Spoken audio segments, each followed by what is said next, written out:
కొంచెం చచ్చిపోండి మావయ్య గారు. చచ్చిపోనా? ఇప్పుడే చచ్చిపోండి. చచ్చిపోనన్నా. మీకు తెలియకుండానే మీ ప్రాణం పోయేలా చేస్తామండి.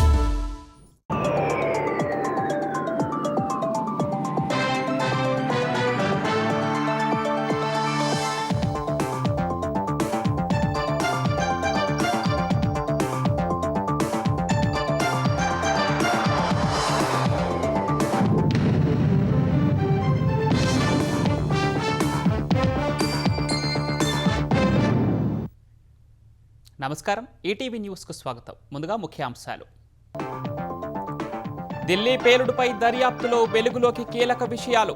ఎర్రకోట సమీపంలో నిందితుల రెక్కి, దేశవ్యాప్తంగా దాడులకు కుట్ర పన్నినట్లు అనుమానం.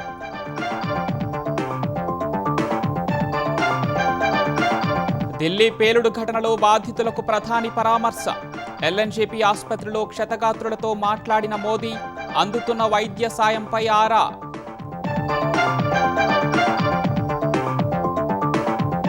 ఏపీలో 3 లక్షల కుటుంబాలకు నెరవేరిన సొంతింటి కల. గృహప్రవేశాలకు శ్రీకారం చుట్టిన సీఎం. 2029 నాటికి పేదలందరికీ ఇళ్లు ఇస్తామన్న చంద్రబాబు. ఇంటికొక పారిశ్రామికవేత్త లక్ష్య సాధనలో డ్వాక్రా మహిళలు కీలకం. నైపుణ్యాలు కల్పిస్తామన్న చంద్రబాబు, అవకాశాన్ని అందిపుచ్చుకోవాలని పిలుపు.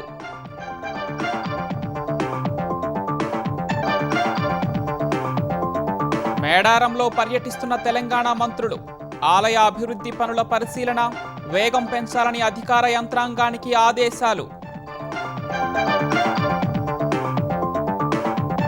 నిజామాబాద్ జిల్లా మంగల్ పహాడ్లో పెళ్లింట విషాదం. వివాహానికి ముందు వరుడి ఆత్మహత్య, కుటుంబంలో గొడవలే కారణమని అనుమానాలు.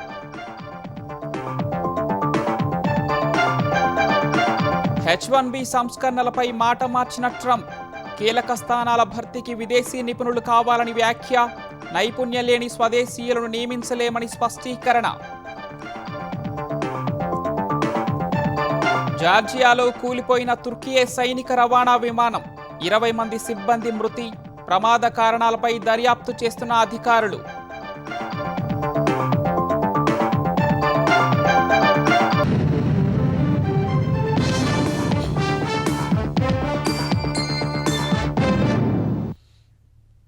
ఢిల్లీ పేలుడు ఘటనలో విస్తుపోయే నిజాలు వెలుగులోకి వస్తున్నాయి. పేలుడుకు ముందు నిందితులు ఎర్రకోట సమీప ప్రాంతాల్లో పలుమార్లు రెక్కీ నిర్వహించినట్లు విచారణలో తేలింది.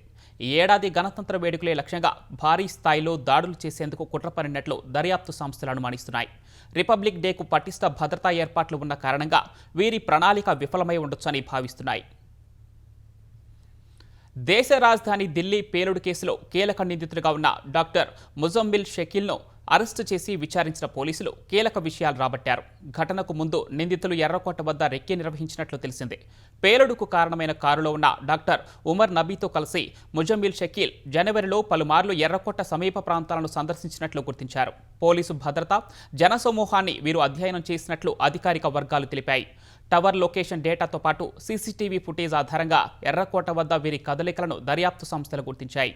రిపబ్లిక్ డే సందర్భంగా పటిష్ట భద్రత ఉన్నందున వారి ప్రణాళిక సఫలం కాకపోయి ఉండవచ్చని దర్యాప్తు వర్గాలు భావిస్తున్నాయి. ఉగ్ర కార్యకలాపాలకు నిధులు, పేలుడు పదార్థాలను ఎక్కడి నుంచి సేకరించారో తెలుసుకోవడానికి ముజమ్మిల్ కమ్యూనికేషన్లు, డిజిటల్ పాదముద్రలను అధికారులు విశ్లేషిస్తున్నారు. మిగతా నిందితుల్లో ఇంకా ఎవరైనా రెక్కీ నిర్వహించారా లేదా అరెస్టు చేసిన అనుమానితులకు లాజిస్టికల్ మద్దతు అందించారా అని కూడా ఆరా తీస్తున్నారు. పేలుడుకు ముందు ఉమర్ ఎవరితోనైనా కాంటాక్ట్లో ఉన్నాడా అని తెలుసుకోవడానికి పోలీసులు మొబైల్ డంప్ డేటాను, ముఖ్యంగా ఎర్రకోట సమీపంలో అతని కదలికలకు సంబంధించిన ఆధారాలను సేకరించి విశ్లేషిస్తున్నారు. పేలుడుకు కారణమైన i20 హుందాయ్ కారు ఎక్కడెక్కడ తిరిగిందనే వివరాలను అధికారులు సేకరిస్తున్నారు. పేలుడుకు ముందు ఈ వాహనం ఢిల్లీలోని అత్యంత రద్దీ ప్రాంతాల్లో సంచరించినట్లు తెలిసింది. ఈ కారు నవంబర్ 10న ఉదయం హర్యానాలోని అల్ ఫలాహ్ యూనివర్సిటీ క్యాంపస్లో కనిపించినట్లు గుర్తించారు. ఆ తర్వాత ఓల్డ్ ఢిల్లీకి తీసుకొచ్చినట్టు పోలీసు వర్గాలు వెల్లడించాయి. కన్నౌట్ ప్లేస్, మయూర్ విహార్లో ఈ కారు ఉన్నట్లు సీసీటీవీలో రికార్డైంది. మధ్యాహ్నం 3:19 ఎర్రకోట పార్కింగ్ ప్రదేశానికి వచ్చిన కారు సాయంత్రం 6:22 వరకు అక్కడే ఉంది. ఆ తర్వాత కాసేపటికి పేలుడు సంభవించింది. మరోవైపు ముంబైలో నవంబర్ 26 దాడుల తరహాలో దేశ రాజధానిలో వరుస పేలుళ్లకు కూడా ఉగ్రవాదులు కుట్ర పడినట్లు తెలుస్తోంది. ఈ మేరకు ఆంగ్ల మీడియాలో కథనాలు వెలువడ్డాయి. ఎర్రకోటతో పాటు India gate, constitution club, Gowrishankar ఆలయం సహా దేశవ్యాప్తంగా పలు రైల్వే స్టేషన్లు, షాపింగ్ మాల్స్ వద్ద పేలుళ్లు జరిపేందుకు ఉగ్రవాదులు జనవరి నుంచి పథక రచన చేస్తున్నట్లు సమాచారం. అందుకోసం భారీగా బాంబులను కూడా తయారు చేస్తున్నట్లు తెలుస్తోంది. ఈ టెర్రర్ మాడ్యూల్ అత్యంత శక్తివంతమైన 200 ఐఈడీలను సిద్ధం చేసే పనిలో ఉన్నట్లు దర్యాప్తు వర్గాలు వెల్లడించాయి. ఎర్రకోట వద్ద పేలుడు ఘటనపై దర్యాప్తులో భాగంగా పలువురు అనుమానితులు, నిందితులను విచారించి వారి నుంచి కూపీలాగుతున్నారు. పేలుడుకు కారణమైన వైద్యుల టెర్రర్ మాడ్యూల్ వెనుక పాక్ కేంద్రంగా పనిచేస్తున్న జైషే మహమ్మద్ ఉగ్రముఠా ఉన్నట్లు ప్రాథమికంగా గుర్తించారు. ఢిల్లీలోని ఎర్రకోట సమీపంలో సంభవించిన బాంబు పేలుడు ఘటనలో ఫోరెన్సిక్ నిపుణులు 40కు పైగా నమూనాలను సేకరించారు. వాటిలో 2 కార్ట్రిడ్జ్లు, 2 వేర్వేరు పేలుడు పదార్థాలు ఉన్నట్లు అధికారులు తెలిపారు. పేలుడు పదార్థాల్లో ఒకటి అమ్మోనియం నైట్రేట్గా ఫోరెన్సిక్ నిపుణులు ప్రాథమికంగా గుర్తించినట్లు తెలిసింది. రెండో పేలుడు పదార్థం అమ్మోనియం నైట్రేట్ కంటే శక్తివంతమైందని అనుమానం వ్యక్తం చేస్తున్నారు. ఫోరెన్సిక్ విశ్లేషణ తర్వాత రెండో పేలుడు పదార్థం గురించి వివరిస్తామని ఓ అధికారి తెలిపారు. పేలుడు పదార్థాల స్వభావం, పేలుడుకు వాటిని ఎలా ఉపయోగించారనే అంశంపై తదుపరి దర్యాప్తు జరుగుతోందని వెల్లడించారు. నమూనాలను విశ్లేషించేందుకు ఢిల్లీలోని ఫోరెన్సిక్ సైన్స్ ల్యాబొరేటరీ ప్రత్యేక బృందాన్ని ఏర్పాటు చేసింది. ఢిల్లీలోని ఎర్రకోట వద్ద పేలుడుకు సంబంధించిన సీసీటీవీ దృశ్యాలు వెలుగులోకొచ్చాయి. ఎర్రకోట క్రాసింగ్ వద్ద ఉన్న సీసీటీవీలో ఈ దృశ్యాలు రికార్డ్ అయినట్లు తెలుస్తోంది. ట్రాఫిక్ సిగ్నల్ వద్ద వాహనాలు మెల్లగా కదులుతున్న సమయంలో ఒక్కసారిగా భారీ పేలుడు సంభవించినట్లు వీడియో ద్వారా తెలుస్తోంది. ఈ నెల 10న సాయంత్రం 6:50 పేలుడు సంభవించినట్లు సీసీటీవీ ఫుటేజ్లో రికార్డైంది. కేసు దర్యాప్తులో ఈ వీడియో కీలకంగా మారే అవకాశం ఉంది. ప్రధాని నరేంద్ర మోదీ ఢిల్లీ పేలుడు ఘటనలో బాధితులను పరామర్శించారు. 2 రోజుల భూటాన్ పర్యటన ముగించుకొని ఢిల్లీకి వచ్చిన ప్రధాని ఎల్ఎన్జీపీ ఆసుపత్రికి చేరుకొని క్షతగాత్రులతో మాట్లాడారు. వారి ఆరోగ్య పరిస్థితి గురించి వైద్యులను అడిగి తెలుసుకున్నారు. బాధితులు త్వరగా కోలుకోవాలని ప్రధాని మోదీ ఆకాంక్షించారు. ఢిల్లీ పేలుడు ఘటనకు కుట్ర పన్నిన వారందరినీ చట్టం ముందు దోషులుగా నిలబెడతామని సామాజిక మాధ్యమం ఎక్స్లో ప్రధాని మోదీ స్పష్టం చేశారు. ఢిల్లీ పేలుడు నేపథ్యంలో అప్రమత్తమైన తెలంగాణ పోలీస్ శాఖ పలుచోట్ల విస్తృత తనిఖీలు చేపట్టింది. సూర్యాపేట జిల్లా హుజూర్ నగర్లో జిల్లా ఎస్పీ ఆదేశాల మేరకు డాగ్ స్క్వాడ్, బాంబ్ స్క్వాడ్ సిబ్బందితో కలిసి పోలీసులు తనిఖీలు చేపట్టారు. కూరగాయల మార్కెట్, షాపింగ్ మాల్స్, బస్టాప్లతో సోదాలు చేశారు. ఢిల్లీ పేలుళ్లపై దేశ సమగ్రత దెబ్బతినేలా ప్రతిపక్షాలు మాట్లాడటం సరికాదని మెదక్ ఎంపీ రఘునందన్ రావు అన్నారు. కష్ట సమయంలో విమర్శలు చేయకుండా ప్రజలకు భరోసా కల్పించాలని తెలిపారు. శాంతి భద్రతలకు హాని కలిగించే చర్యలపై సమిష్టిగా పోరాడాలని ఎంపీ విజ్ఞప్తి చేశారు. బీహార్ ఎన్నికల కంటే కొన్ని గంటల ముందు ఈ బ్లాస్ట్ జరిగింది. దీనికి భారతీయ జనతా పార్టీకి సంబంధం ఉందని మాట్లాడేటువంటి మేధావులందరూ కూడా నా విజ్ఞప్తి. ఈ బ్లాస్ట్కి సంబంధించి కొంతమంది డాక్టర్స్ని కొన్ని యూనివర్సిటీస్లో ఇంక్లూడింగ్ హైదరాబాద్తో సహా అరెస్ట్ చేసినప్పుడు, వాళ్ళ మూలాలన్నీ కదులుతున్నప్పుడు ఏదో ఒకటి చేసి ఒక అరాచకం సృష్టించాలని జరిగిన బ్లాస్ట్గా చూడాలి. దేశ ప్రజల్ని కాపాడేందుకు ప్రయత్నం చేయాలి తప్ప విఘ్నులు, బాగా చదువుకున్న వాళ్ళు ఇట్లాంటి తప్పుడు చర్చకు తెరలేపి దేశ సమగ్రతకు నష్టం చేయొద్దని సవినయంగా అప్పీల్ చేస్తా ఉన్నారు. ఆంధ్రప్రదేశ్లో 2029 నాటికి ప్రతి ఒక్కరికి సొంతింటి కలను నెరవేరుస్తామని సీఎం చంద్రబాబు పునరుద్ఘాటించారు. ప్రతి ఇంటి నుంచి ఒక పారిశ్రామికవేత్త రావాలన్న లక్ష్యం మేరకు డ్వాక్రా మహిళలను ఆ స్థాయికి తీసుకువెళ్తామని చెప్పారు. అవసరమైన నైపుణ్యాలను ప్రభుత్వం అందిస్తుందన్న చంద్రబాబు మహిళలందరూ ఆ అవకాశాన్ని సద్వినియోగం చేసుకోవాలని పిలుపునిచ్చారు. ఆంధ్రప్రదేశ్ వ్యాప్తంగా 3 లక్షలకు పైగా కుటుంబాల సొంతింటి కలను సాకారం చేస్తూ సామూహిక ఇళ్ల గృహప్రవేశాల కార్యక్రమానికి సీఎం చంద్రబాబు శ్రీకారం చుట్టారు. అన్నమయ్య జిల్లా చిన్నమండ్యం మండలం దేవగుడిపల్లిలో ఈ కార్యక్రమాన్ని ప్రారంభించిన సీఎం లబ్ధిదారులకు ఇళ్ల తాళాలు అందజేశారు. వారికి ఫ్యాన్లు, బల్బులను బహుమతులుగా ఇచ్చారు. అనంతరం ప్రజావేదిక సభలో ప్రసంగించిన చంద్రబాబు 2029 నాటికి ఏపీలో సొంత ఇల్లు లేని వారు ఉండకూడదనేదే కూటమి ప్రభుత్వ లక్ష్యమని స్పష్టం చేశారు. కూడు గూడు గుడ్డ ఈ నినాదంతో పుట్టిన పార్టీ తెలుగుదేశం. ఈ రోజు మీ అందరికి ఒకటే హామీ ఇస్తున్నా, ఆ రోజు ప్రారంభించిన ఉద్యమం ప్రతి ఒక్కరికి సొంత ఇంటి కల 2029కి పూర్తి చేసే బాధ్యత నాది. ఆ తర్వాత మీరు డబ్బులు సంపాదిస్తే మళ్ళా ఇల్లు కొట్టేసి కొత్త ఇల్లు కట్టుకోవచ్చు. అది నిరంతరం చేసే పని. అలాంటి కార్యక్రమానికి మనం ముందుకు పోదాం. ఐటీకి చిరునామాగా మారిన ఆంధ్రప్రదేశ్ను మరో స్థాయికి తీసుకువెళ్లాలన్నది తన లక్ష్యమని సీఎం చంద్రబాబు అన్నారు. ప్రతి ఇంట్లో ఒక పారిశ్రామికవేత్తను తయారు చేయాలన్న లక్ష్య సాధనలో డ్వాక్రా మహిళల పాత్ర కీలకమని పేర్కొన్నారు. బడా పారిశ్రామికవేత్తలు సైతం రుణాలు ఎగవేస్తుంటే డ్వాక్రా మహిళలు మాత్రం వారు తీసుకున్న రుణాలను సకాలంలో తిరిగి చెల్లిస్తున్నట్లు గుర్తు చేశారు. ఒక కుటుంబంలో ఒక పారిశ్రామికవేత్త తయారు కావాలి, ఉద్యోగాలు ఇచ్చే పరిస్థితి మీకు రావాలి. అందుకే ఆ కార్యక్రమానికి నిన్నే శ్రీకారం చుట్టాను. ప్రతి ఒక్క నియోజకవర్గంలో ఎంఎస్ఎంఈ పార్కులు పెడతాం. ఆడబిడ్డలున్నారు, నేనే డ్వాక్రా సంఘాలు పెట్టాను. ఈరోజు బ్రహ్మాండంగా రాణించే పరిస్థితికి వచ్చారు. తొందరలో మిమ్మల్ని మీలో చాలా మందిని పారిశ్రామికవేత్తలుగా తయారు చేసే బాధ్యత నాది. మీకు తెలిసిన పని పచ్చళ్ళు పెట్టడం, లేకుంటే చిన్న చిన్న పనులు చేయడం, ఏ పని చేయగలిగే చిన్న హోటల్ పెట్టుకోవడం, ఏం చేయాలనో చేయించే బాధ్యత నాది. అలాంటి ట్రైనింగ్ ఇప్పిస్తా. అది అందిపుచ్చుకునే బాధ్యత మా తెలుగింటి ఆడపడుచులని చెప్పి మరొక్కసారి తెలియజేస్తున్నా. ఆంధ్రప్రదేశ్ వ్యాప్తంగా మంత్రులు, ఇతర ప్రజాప్రతినిధులు గృహప్రవేశాల కార్యక్రమాల్లో పాల్గొని లబ్ధిదారులకు ఇళ్ల తాళాలందించారు. సాంకేతిక పరిశోధనలో విద్యార్థులు మరింత ముందుకు వెళ్లాలని ఆంధ్రప్రదేశ్ విద్యాశాఖ మంత్రి నారా లోకేష్ పిలుపునిచ్చారు. అమరావతిలోని విఐటి ఏపీ వర్సిటీలో నిర్వహించిన సిఐఐ ఎస్ఆర్ హయ్యర్ ఎడ్యుకేషన్ కాంక్లేవ్లో మంత్రి లోకేష్ పాల్గొన్నారు. భవిష్యత్తు తరాలకు ఏపీలో ఉద్యోగావకాశాలకు కొదవ ఉండదని ఆయన విశ్వాసం వ్యక్తం చేశారు. విద్యా వ్యవస్థలో కొత్త సంస్కరణలతో సరికొత్త విధానాలు వస్తాయని తెలిపారు. Our youth is globally recognized for their adaptability, discipline. And to be fair, Andhra Pradesh has led the revolution of IT from the front. And that is why if you look at all the major global institutes, companies are all headed by people from the 2 Telugu-speaking states. But what makes it even more exciting is Andhra Pradesh has positioned itself for the next generation of jobs, next generation of startups. It could be in data, it could be in quantum, it could be in innovation. Andhra Pradesh will lead from the front. Mulugu జిల్లా మేడారంలోని వనదేవతల క్షేత్రంలో జరుగుతున్న అభివృద్ధి పనులను మంత్రులు పొంగులేటి శ్రీనివాసరెడ్డి, అడ్లూరి లక్ష్మణ్, కొండా సురేఖ, సీతక్క పరిశీలించారు. సమ్మక్క సారలమ్మ గద్దెలను దర్శించుకొని ప్రత్యేక పూజలు చేశారు. హైదరాబాద్ నుంచి హెలికాప్టర్లో మేడారం చేరుకున్న మంత్రులకు ఆదివాసీ పూజారులు స్వాగతం పలికారు.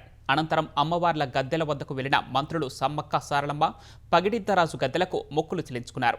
ఆలయ అభివృద్ధి పనులను పర్యవేక్షించారు. అధికారులను అడిగి పనుల వివరాలను ఆరా తీశారు. అభివృద్ధి పనుల్లో మరింత వేగం పెంచాలని మంత్రులు అధికారులకు సూచించారు. గిరిజనుల ఆరాధ దైవమైన సమ్మక్క సారలమ్మ జాతరకు సంబంధించిన అంశాల గురించి ఈ మేడారంలో ఈ సమ్మక్క సారలమ్మకు సంబంధించిన అభివృద్ధితో పాటు ఒక 200 సంవత్సరాల వరకు ఈ ప్రాంగణాన్ని ఒక అధునాతనంగా గిరిజన సాంప్రదాయబద్ధంగా అభివృద్ధి చేయాలని రాష్ట్ర ప్రభుత్వం గౌరవ ముఖ్యమంత్రి గారి సూచనలతో ఈ కార్యక్రమాన్ని చేపట్టి వడివడిగా ఒక 25 రోజుల క్రితం మొదలెట్టి ఈ కార్యక్రమాలు ఇక్కడ జరుగుతున్నాయి.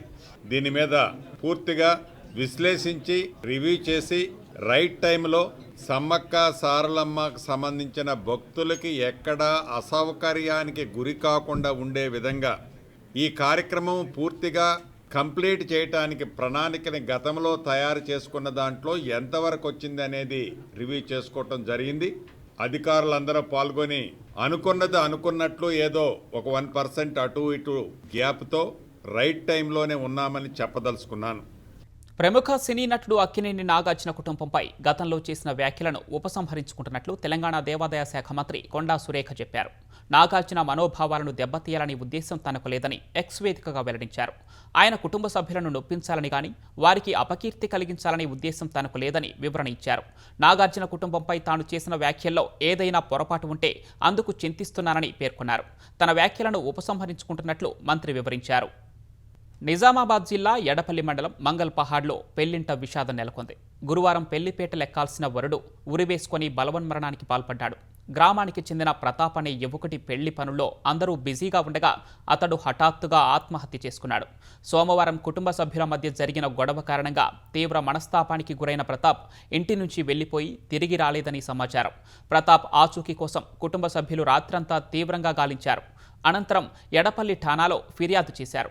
మంగళవారం ఠానా కలాన్ శివారులోని గుట్టల్లో చెట్టుకు ఉరివేసుకుని ప్రతాప్ విగతజీవిగా కనిపించాడు.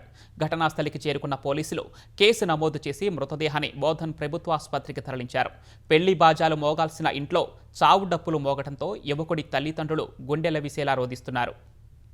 కష్టాల్లో ఉన్న రైతులను ఆదుకునేందుకు ప్రభుత్వం అన్ని చర్యలు తీసుకుంటున్నట్లు ఆంధ్రప్రదేశ్ విద్యుత్ శాఖ మంత్రి గొట్టిపాటి రవికుమార్ స్పష్టం చేశారు. పల్నాడు జిల్లా నాదెండ్ల మండలం గణపవనం వద్ద జిన్నింగ్ మిల్లులో సీసీఐ కొనుగోలు కేంద్రాన్ని మంత్రి ప్రారంభించారు. పత్తి రైతులను ఆదుకునేందుకు సీఎం చంద్రబాబు మద్దతు ధర క్వింటాకు 8,110 రూపాయలు చెల్లించి కొనుగోలు చేసేలా 11 సీసీఐ కేంద్రాలు ఏర్పాటు చేసినట్లు గొట్టిపాటి తెలిపారు. సీసీఐ నిబంధనలు కొంతమేర సడలించి రైతుల వద్ద ఉన్న పత్తి మొత్తం కొనుగోలు చేయాలని కోరారు. నల్లబర్లి పొగాకు సాగు చేసి కష్టాల్లో ఉన్న రైతులను సీఎం చంద్రబాబు 270 కోట్లు కేటాయించి వారి వద్ద ఉన్న మొత్తం పొగాకు కొనుగోలు చేసినట్లు గుర్తు చేశారు. ఇటీవల తుపానుకు దెబ్బతిన్న నల్లబర్లి పొగాకును కొనుగోలు చేయాలన్న రైతుల విజ్ఞప్తిని సీఎం దృష్టికి తీసుకువెళ్లి మిగిలిన పొగాకు కూడా కొనుగోలు చేసేలా చర్యలు తీసుకుంటామని హామీ ఇచ్చారు. యువత మాదక ద్రవ్యాల జోలికి వెళ్లొద్దని ఆంధ్రప్రదేశ్ హోంమంత్రి వంగలపూడి అనిత కోరారు. అనకాపల్లి జిల్లా పాయకరావుపేటలో మాదక ద్రవ్యాల వాడకం వల్ల అనర్థాలు, వాటి నిర్మూలనపై అవగాహన కల్పించేందుకు విశాఖపట్నం రేంజ్ పరిధిలో సైకిల్ ర్యాలీని మంత్రి ప్రారంభించారు. ఏపీలో గంజాయి నిర్మూలన కోసం పోలీస్ ఈగల్ టీం ఏర్పాటు చేసి కట్టడి చేశామన్నారు. యువత గంజాయి సేవిస్తే జరిగే అనర్థాలపై అవగాహన కల్పించేందుకే ఈ ర్యాలీని పోలీస్ శాఖ ఆధ్వర్యంలో ప్రారంభించినట్లు పేర్కొన్నారు. సైకిల్ ర్యాలీని ప్రారంభించిన తర్వాత మంత్రి స్వయంగా సైకిల్ తొక్కారు.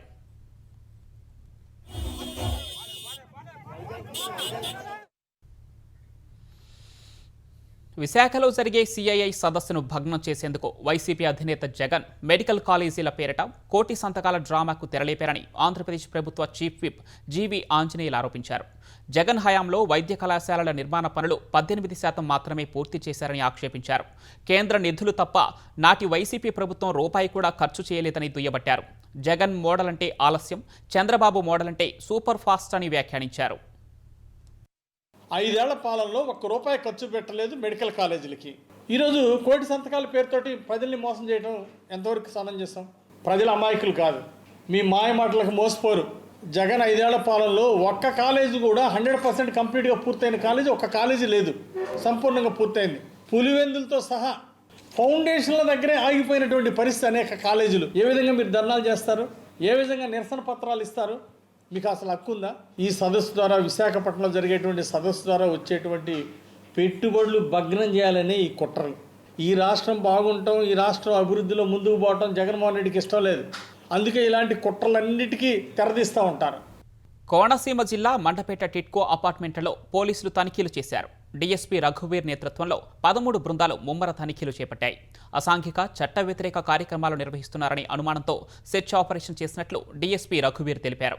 ఈ తనిఖీలో సరైన పత్రాలు లేని ద్విచక్ర వాహనాలను స్వాధీనం చేసుకున్నట్లు చెప్పారు. ఇతర ప్రాంతాల నుంచి వచ్చి టిట్కో ఇళ్లలో ఉంటున్న వారి వివరాలు సేకరించినట్లు వెల్లడించారు. మొత్తం 1632 ఇళ్లలో తనిఖీలు చేయగా 25 ద్విచక్ర వాహనాలను సీజ్ చేసినట్లు తెలిపారు. ఒక అనుమానితుడిని అదుపులోకి తీసుకుని విచారిస్తున్నట్లు డీఎస్పీ తెలిపారు. నారాయణపేటలో ఏరియా ఆసుపత్రిని పునఃప్రారంభించాలని డిమాండ్ చేస్తూ బీజేపీ నేతలు అర్ధనగ్న ప్రదర్శన నిర్వహించారు. నర్సిరెడ్డి కూడలిలో ధర్నా చేశారు. ఇక్కడ ఉన్న ఆసుపత్రిని 10 కిలోమీటర్ల దూరంలో ఉన్న జిల్లా ఆసుపత్రికి తరలించడం సరికాదన్నారు.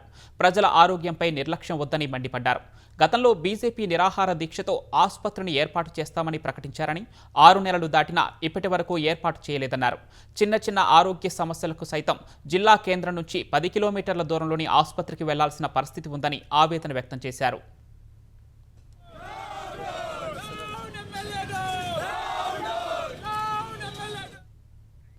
H-1B వీసా నూతన సంస్కరణలపై అమెరికా అధ్యక్షుడు డొనాల్డ్ ట్రంప్ స్వరం మార్చారు.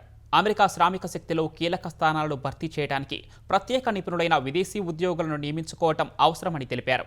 ఓ మీడియా సంస్థకిచ్చిన ఇంటర్వ్యూలో మాట్లాడిన ట్రంప్ తమ వద్ద అనుకున్న స్థాయిలో ప్రతిభావంతులు లేరని అంగీకరించారు. అమెరికా ఉద్యోగులు బయట నుంచి వచ్చే వారి నుంచి నైపుణ్యాలు నేర్చుకోవాలని సూచించారు. సరైన శిక్షణ లేకుండా తయారీ, రక్షణ రంగాల్లో ముఖ్యమైన స్థానాల్లో నిరుద్యోగ అమెరికన్లను నియమించుకోలేమన్నారు. జార్జియాలోని ఓ ఫ్యాక్టరీ నుంచి పెద్ద మొత్తంలో విదేశీ కార్మికులను తొలగించడం వల్ల ఉత్పత్తుల తయారీలో ఇబ్బందులు ఎదుర్కొంటున్నట్లు తెలిపారు. అమెరికన్ కార్మికుల వేతనాలను పెంచడానికి తాను మద్దతిస్తానన్న ట్రంప్ దేశంలో పారిశ్రామిక, సాంకేతిక రంగాలను మరింత ముందుకు తీసుకువెళ్లాలంటే విదేశీ ప్రతిభను ఉపయోగించుకోవాల్సి ఉంటుందన్నారు. దక్షిణ కొరియా నుంచి వచ్చిన కార్మికులు కార్మికులు బ్యాటరీలు తయారు చేయడంలో చాలా ప్రతిభ కలిగి ఉంటారని, అలాంటి పరిశ్రమలకు ప్రత్యేక నైపుణ్యం అవసరమని తెలిపారు. శిక్షణ లేని దీర్ఘకాలిక నిరుద్యోగ కార్మికులతో ఆ స్థానాలను భర్తీ చేయలేమని ట్రంప్ స్పష్టం చేశారు. జార్జియాలో తుర్కియేకు చెందిన సైనిక రవాణా విమానం కూలిపోయిన ఘటనలో 20 మంది సిబ్బంది మృతి చెందారు. అజర్బైజాన్ నుంచి తుర్కియే వెళ్తూ ఉండగా మార్గం మధ్యలో జార్జియాలోని సిగ్నాగి ప్రాంతంలో విమానం ప్రమాదానికి గురైంది. తుర్కియేకు చెందిన దర్యాప్తు బృందం ప్రమాద స్థలికి చేరుకుని విచారణ చేపట్టింది. జార్జియా అజర్బైజాన్ సరిహద్దుల్లో సైనిక రవాణా విమానం C-130 కూలిపోయిందని తుర్కియే రక్షణ మంత్రి ఎక్స్లో పోస్ట్ చేశారు. విమానంలో ఉన్న మొత్తం 20 మంది మృతి చెందారని తెలిపారు. విమానం తమ గగనతలంలోకి ప్రవేశించిన నిమిషాల వ్యవధిలోనే దానితో సంబంధాలు తెగిపోయాయని జార్జియా వైమానిక శాఖ తెలిపింది. భారత్తో ఉన్న సుహృద్భావ సంబంధాలను మహ్మద్ యూనస్ నేతృత్వంలోని బంగ్లాదేశ్ అధికార యంత్రాంగం దెబ్బతీస్తోందని ఆ దేశ మాజీ ప్రధాని షేక్ హసీనా అన్నారు. అతివాద శక్తులను ప్రోత్సహిస్తూ బంగ్లాదేశ్ భవిష్యత్తును ప్రమాదంలో పడేస్తోందని ఆందోళన వ్యక్తం చేశారు. భారత్లో ఆశ్రయం పొందుతున్న షేక్ హసీనా జాతీయ మీడియాకి ఇచ్చిన ఈమెయిల్ ఇంటర్వ్యూలో పలు అంశాలను వెల్లడించారు. ప్రజాస్వామ్యాన్ని పునరుద్ధరించి తన పార్టీపై నిషేధాన్ని ఎత్తివేస్తే బంగ్లాదేశ్ వెళ్లేందుకు సిద్ధమని షేక్ హసీనా తెలిపారు. వచ్చే ఏడాది జరిగే ఎన్నికలను కూడా నిష్పక్షపాతంగా నిర్వహించాలని డిమాండ్ చేశారు. భారత్లో ఆశ్రయం కల్పించినందుకు కేంద్ర ప్రభుత్వానికి, భారతీయులకు ఆమె కృతజ్ఞతలు తెలిపారు. గత ఏడాది ఢాకాలో విద్యార్థులు చేపట్టిన ఆందోళనను నియంత్రించలేకపోయానని షేక్ హసీనా అంగీకరించారు. ఒక సమయంలో పరిస్థితి చేయి దాటిందని తెలిపారు. ఆ భయంకరమైన ఘటనల నుంచి తాను ఎన్నో పాఠాలు నేర్చుకోవాల్సి ఉందని అభిప్రాయపడ్డారు. యూనస్ ప్రభుత్వం బంగ్లాదేశ్ పౌరుల ఆకాంక్షలకు అనుగుణంగా పనిచేయడం లేదని విమర్శించారు. భారత్ ఎల్లప్పుడూ తమకు కీలక భాగస్వామిగా ఉంటుందని షేక్ హసీనా తెలిపారు. ప్రముఖ నటుడు ధర్మేంద్ర ఆసుపత్రి నుంచి డిశ్చార్జ్ అయ్యారు. ముంబైలోని బ్రీచ్ క్యాండీ ఆసుపత్రి నుంచి ఈ ఉదయం 7:30 గంటలకు డిశ్చార్జ్ అయ్యారని వైద్యులు తెలిపారు. ధర్మేంద్రను ఇంటికి తరలించాలని కుటుంబ సభ్యులు నిర్ణయించుకున్నట్లు ఆయనకు చికిత్స అందించిన వైద్యుడు ప్రతీత్ సంధాని తెలిపారు. ఇంటి వద్దే చికిత్స అందించేందుకు ధర్మేంద్ర కుటుంబ సభ్యులు నిర్ణయించుకున్నారని వెల్లడించారు. ధర్మేంద్ర ఆరోగ్య పరిస్థితి గురించి ప్రశ్నించగా స్పందించేందుకు ఆయన నిరాకరించారు. తొలుత గత నెల 31న ధర్మేంద్ర హాస్పిటల్కు వెళ్లారు. రొటీన్ చెకప్ కోసమే వెళ్లారని, ఆందోళన చెందాల్సిన అవసరం లేదని అప్పట్లో ఆయన కుటుంబ సభ్యులు తెలిపారు. అయితే ఈ నెల 10న మరోసారి ఆసుపత్రికి వెళ్లడం చర్చనీయాంశమైంది. బాలీవుడ్ నటుడు గోవింద ఆసుపత్రి నుంచి డిశ్చార్జ్ అయ్యారు. మంగళవారం అర్ధరాత్రి గోవింద తన నివాసంలో స్పృహ తప్పి పడిపోవడంతో కుటుంబ సభ్యులు జూహులోని క్రిస్టికేర్ ఆసుపత్రికి తరలించారు. వైద్య పరీక్షల అనంతరం ఆయనను డిశ్చార్జ్ చేశారు. ఆసుపత్రికి తరలించక ముందు వైద్యుల సూచన మేరకు కొన్ని మందులు ఇచ్చామని గోవింద స్నేహితుడు లలిత్ బిందాల్ తెలిపారు. ఆ తర్వాత అర్ధరాత్రి 1 గంట సమయంలో ఆసుపత్రికి తరలించామని వివరించారు. 120కి పైగా సినిమాల్లో నటించిన గోవింద గత ఏడాది బుల్లెట్ గాయం కారణంగా ఆసుపత్రిలో చేరారు. ముఖ్యాంశాలు మరొకసారి. ఢిల్లీ పేలుడుపై దర్యాప్తులో వెలుగులోకి కీలక విషయాలు. ఎర్రకోట సమీపంలో నిందితుల రెక్కి దేశవ్యాప్తంగా దాడులకు కుట్ర పన్నినట్లు అనుమానం. ఢిల్లీ పేలుడు ఘటనలో బాధితులకు ప్రధాని పరామర్శ. ఎల్ఎన్జేపీ ఆసుపత్రిలో క్షతగాత్రులతో మాట్లాడిన మోదీ అందుతున్న వైద్య సాయంపై ఆరా.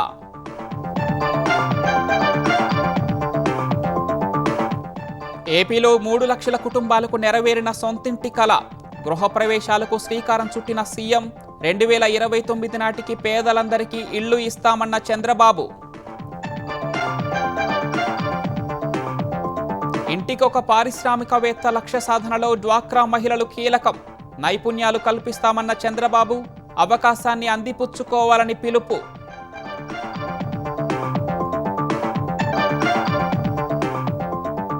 మేడారంలో పర్యటిస్తున్న తెలంగాణ మంత్రులు. ఆలయ అభివృద్ధి పనుల పరిశీలన వేగం పెంచాలని అధికార యంత్రాంగానికి ఆదేశాలు.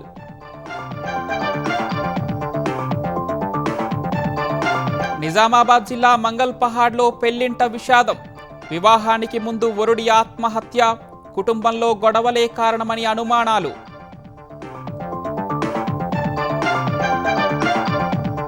H1B సంస్కరణలపై మాట మార్చిన ట్రంప్. కీలక స్థానాల భర్తీకి విదేశీ నిపుణులు కావాలని వ్యాఖ్య.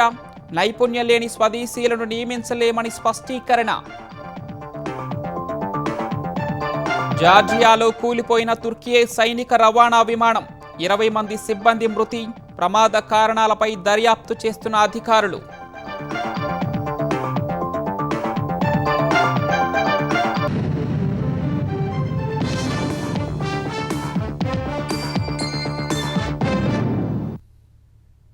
ఈటీవీ న్యూస్ సమాప్తం. నమస్కారం.